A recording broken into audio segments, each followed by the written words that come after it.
अचल प्रतिष्ठम समुद्रमापः प्रविशन्ति यद्वत् तद्वत् कामायं प्रविशन्ति सर्वे स शान्तिमाप्नोति न काम कामी।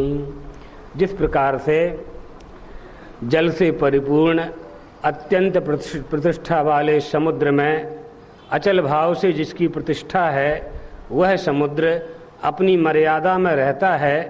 मचल प्रतिष्ठम समुद्रम आपः सर्वतो गताः प्रविशन्ति। और नदियों में से, नालों में से पूरी पृथ्वी पर गिरा हुआ जल, आकाश से जिस जल की वर्षा होती है वह जल अंत में समुद्र में ही आकर के मिलता है, समुद्र में ही आकर के मिलता है। और समुद्र में एक बड़वा नल है, बड़वा नल है। कितना भी जल चला जाए समुद्र में न क्षय होता है और न वृद्धि होती है, न घटता है न बढ़ता है। काम कामी, इच्छा अनिच्छा दोनों खत्म। आए तो पानी समुद्र को ठीक है, ना आए तो समुद्र को कोई फर्क नहीं पड़ता है। अर्थात इच्छा पूर्ति जिनका स्वभाव बन गया है, ऐसी कामना वाला, काम कामी, ऐसी कामना वाला। जिस प्रकार विषयों का संग होने पर पुरुष में समस्त इच्छाएं समुद्र में जल की भांति कोई भी विकार उत्पन्न नहीं करती हैं, सब ओर से प्रवेश कर जाती हैं। अर्थात जिसकी समस्त कामनाएं आत्मा में लीन हो जाती हैं, उनको अपने वश में नहीं कर सकती। उसी पुरुष को सशांति मोक्षम आपनोति न इतरः काम कामी। काम की इच्छा वाले को, काम यानी विषय और कामी यानी उसको चाहने वाला, न काम कामी, काम की इच्छा वाले को वह शांति प्राप्त नहीं हो सकती।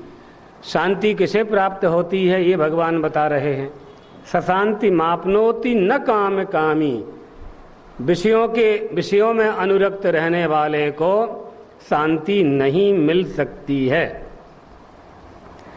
तो शांति उपाय का साधन क्या है, अर्जुन ने पूछा। तो भगवान बोले, हमारी बात को अच्छी तरह से तुम समझो, तुम्हें निश्चित रूप से शांति मिलेगी। तुम्हें ही नहीं, जितने लोग मेरे इस उपदेश को धारण करेंगे और उस पर चलेंगे वो शांति को प्राप्त करेंगे। क्या कह रहे हैं परमात्मा? विहाय कामान्यः सर्वान् पुमाश्चरति निःस्पृहः निर्ममो निरहंकारः सशांत मधिगच्छति। वह शांति को प्राप्त होता है, अर्थात जिसके शरीर में जीवन की भी लालसा नहीं है। निष्प्रिय शरीर जीवन मात्रे अपि निर्गता स्पृहा यस्य सा निष्पृहः सन। जिसके मन में जीवन की भी कामना नहीं है वह शांति को प्राप्त होता है। जो ममता से रहित है वह शांति को प्राप्त होता है। जो अहंकार से रहित है वह शांति को प्राप्त कर लेता है। ऐसा जो स्थित प्रज्ञ है, निर्मम है, निर्मम એટલે ममता रहत छे, और निरहंकार है यानी अहंकार रहित छे, उसे ही शांति प्राप्त होती है। ज्ञान निष्ठा उसे ही होती है, और जब ज्ञान निष्ठा आ जाती है, ऐसा ब्राह्मी स्थिति ही पार्थ नैनाम प्राप्य विमुह्यति स्थित्वास्यामन्त कालेपि ब्रह्म निर्वाण मृच्छति। सर्व कर्मों का संन्यास, ब्रह्म रूप से स्थित हो जाना है। ऐसी स्थिति को पाकर मनुष्य फिर मोह को प्राप्त नहीं होता, फिर मोह को प्राप्त नहीं होता। अंत काल में स्थित्वा अस्याम स्थितौ, अर्थात अंत के वय में, वृद्ध अवस्था में भी उपर्युक्त ब्राह्मी स्थिति में स्थित होकर मनुष्य ब्रह्म में लीन हो जाता है, मोक्ष को प्राप्त कर लेता है।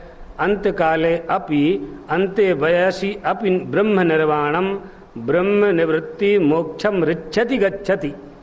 किं वक्तव्यम ब्रह्मचर्याद एव सन्न्यस्य यावज्जीवं यो ब्रह्मणि एव अवतिष्ठते स ब्रह्म निर्माणम ऋच्छति इति। अर्थात ब्रह्मचर्य आश्रम से ही संन्यास ग्रहण करके जीवन पर्यंत जो ब्रह्म में स्थित रहता है वह ब्रह्म निर्वाण को प्राप्त कर लेता है। इसमें कोई संदेह नहीं करना चाहिए। मतलब क्या है, यहाँ पर भगवान अर्जुन को बुद्धि की शुद्धता पर बल दे रहे हैं। हाँ, दूसरा अध्याय पूरा हो रहा है। बुद्धि की शुद्धता पर बल दे रहे हैं और बुद्धि योग पर बल दे रहे हैं।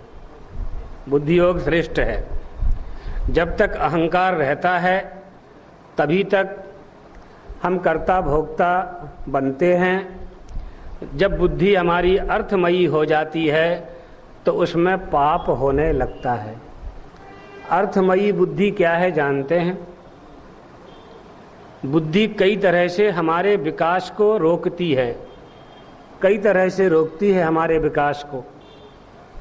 अर्थमयी बुद्धि क्या है? पैसा कमाने की बुद्धि है।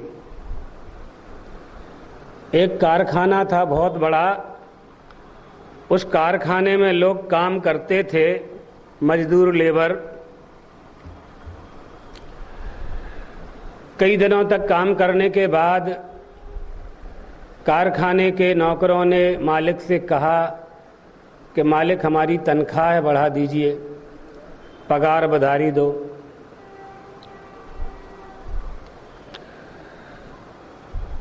तो मालिक ने तो पहले मना किया, फिर नौकर सेवा जो काम वाले थे वो अड़ गए। मैनेजर ने पूछा क्या करना है, तो मालिक ने कहा बढ़ा दो सबकी। सबकी पगार बढ़ा दी गई, डबल कर दी सैलरी।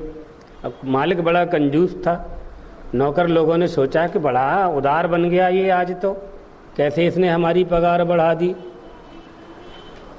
पगार बढ़ाई और दूसरे दिन मालिक ने नौकर से कहा कि अपने कारखाने का जो मेन गेट है उसमें शराब की दुकान खोल दो।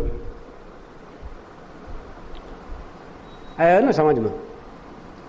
मेन गेट पर शराब बेचने की दुकान खुलवा दी।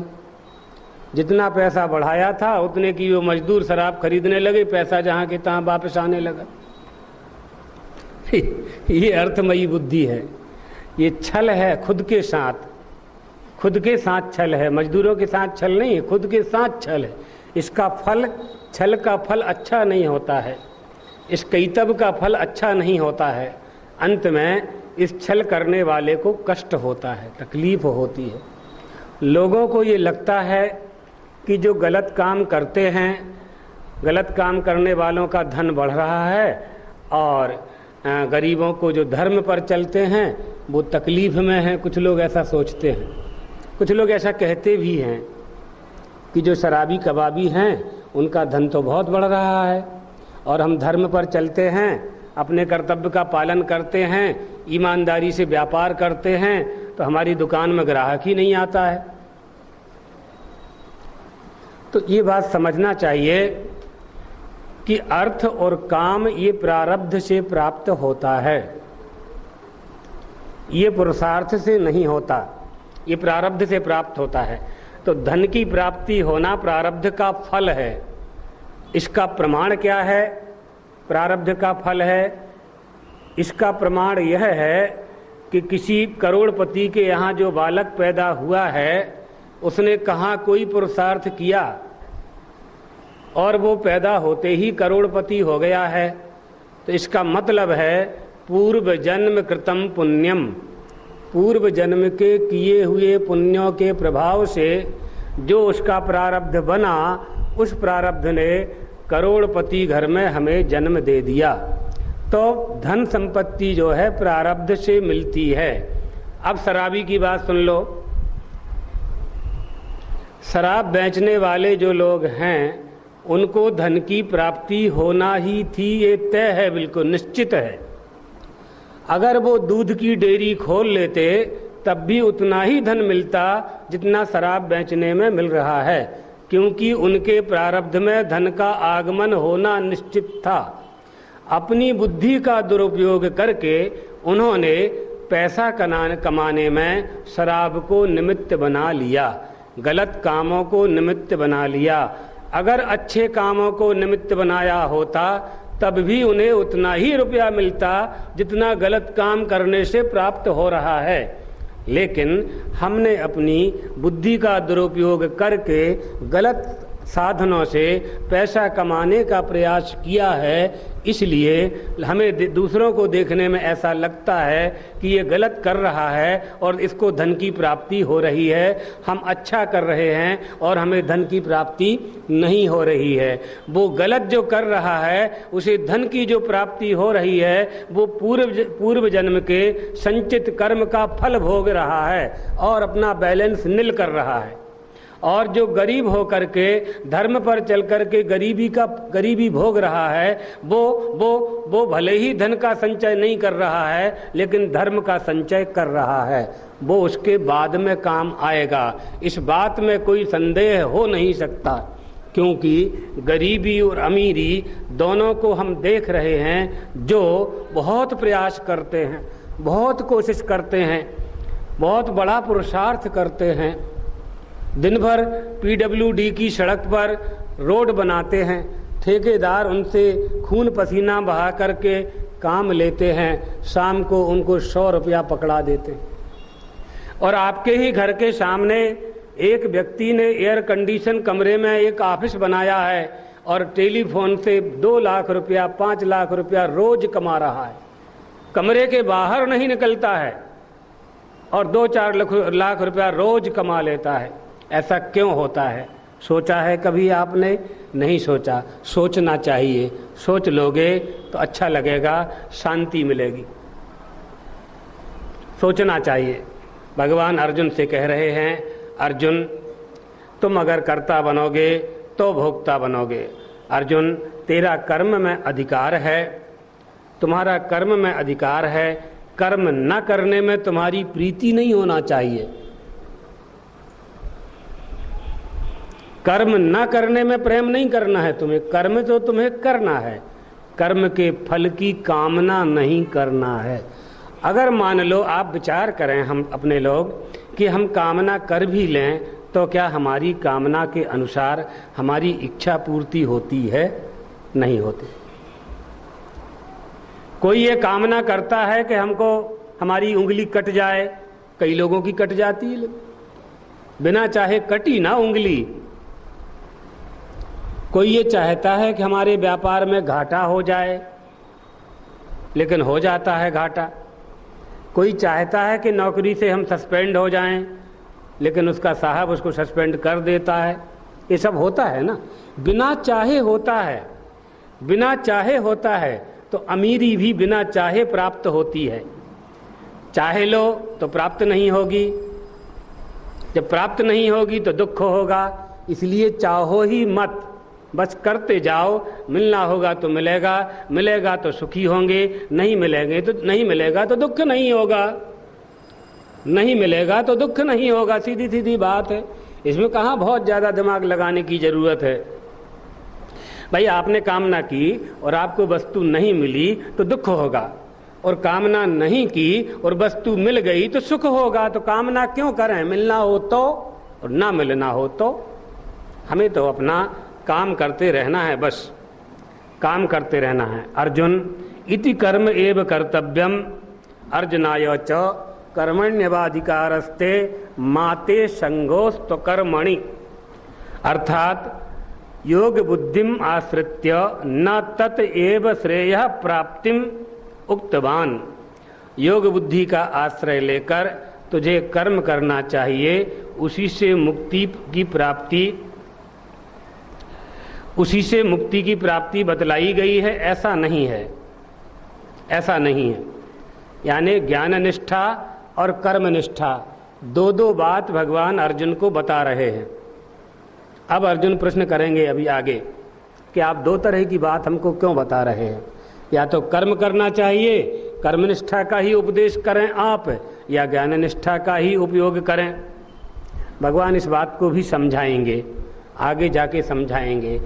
कर्म करने का जो उपदेश भगवान दे रहे हैं वो यह कह करके दे रहे हैं कि तुम में कर्तापन ना रहे, तुम अहंकारी मत बनो। अगर तुम्हें शांति चाहिए ना, कोई भी काम कोई मनुष्य क्यों करता है, उसका उद्देश्य क्या होता है? उसका उद्देश्य होता है शांति। एक ही मात्र उद्देश्य है सबका कि सबको शांति चाहिए। तो विहाय कामान्यः, ये जो सकाम कर्म है इनका त्याग करना होगा तुम्हें। कर्म करते हुए भी मैं कुछ नहीं करता, नैव किंचित करोमीति, मैं कुछ नहीं करता, ये जो भावना है, ये जो निष्ठा है, किए गए कर्म का फल निष्काम कर्म में ले जाता है। अर्थात करते हुए भी अकर्ता बना रहता है। ऐसा भाव आने पर, ऐसी निष्ठा करने पर ये भाव बना रहता है। भाव ही तो बनाना है, अहंकार को नष्ट करना है। तो अहंकार को नष्ट करना है, क्या अहंकार है? अपने स्वरूप को जानते नहीं हैं हम, अपने स्वरूप को तो जानते नहीं हैं।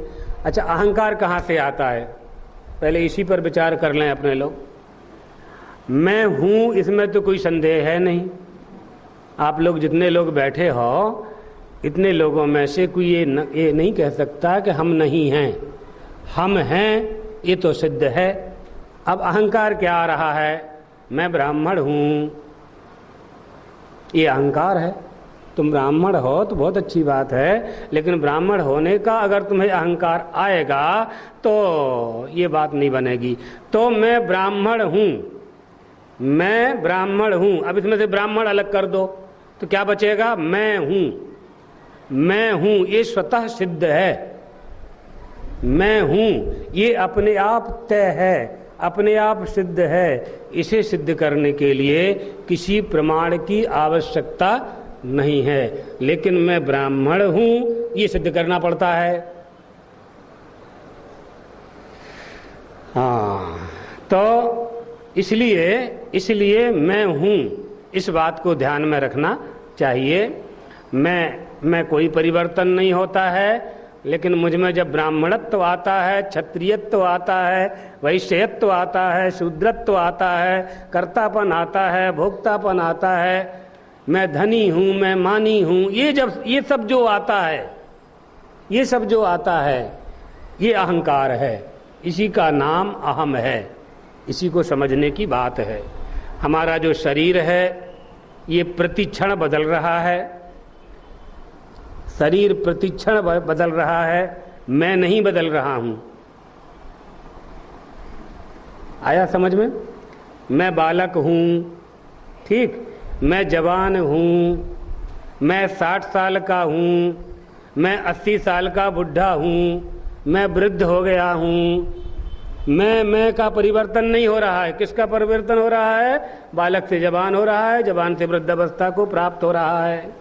तो मैं में कोई परिवर्तन नहीं है, यानी आत्मा में कोई परिवर्तन नहीं है। मैं स्थिर हूं। शरीरस्थोपि कौन्तेयो न करोति न लिप्यते, 13वें अध्याय में आएगा। तो अब इस मैं जो शुद्ध मैं था उसमें क्या हो गया है? शुद्ध मैं में हो क्या रहा है? मैं पना में अवस्थाओं का आरोप हो रहा है, मैं पना में धन का आरोप हो रहा है, मुझ में जवानी का आरोप हो रहा है, मुझ में ज्ञानी का आरोप हो रहा है, मुझ में मूर्ख का अज्ञानी का आरोप हो रहा है। ये सब आरोप हो रहे हैं। शुद्ध मैं तो स्थिर है, उसमें कोई परिवर्तन है ही नहीं, अपरिवर्तनीय है। तो इसमें परिवर्तन कैसे आ रहा है? पानी बिल्कुल शुद्ध है, जल बिल्कुल शुद्ध है, माटी मिल गई तो क्या हो गया? पानी मैला हो गया।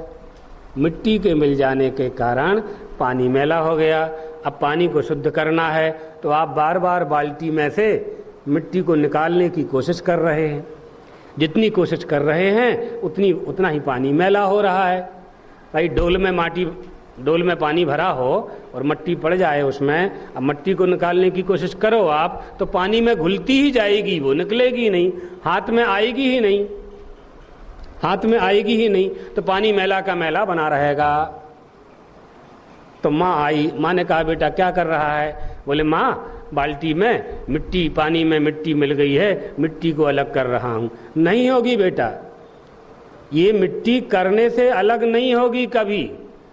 क्या होगा, क्या करना है? समाधा बचलऊ, पानी को छोड़ दे बस, डोल में हाथ मत लगा। माँ और बेटे 1 घंटे तक बैठे रहे, माटी अपने आप नीचे बैठ गई, अपने आप बैठ गई, शांत बस।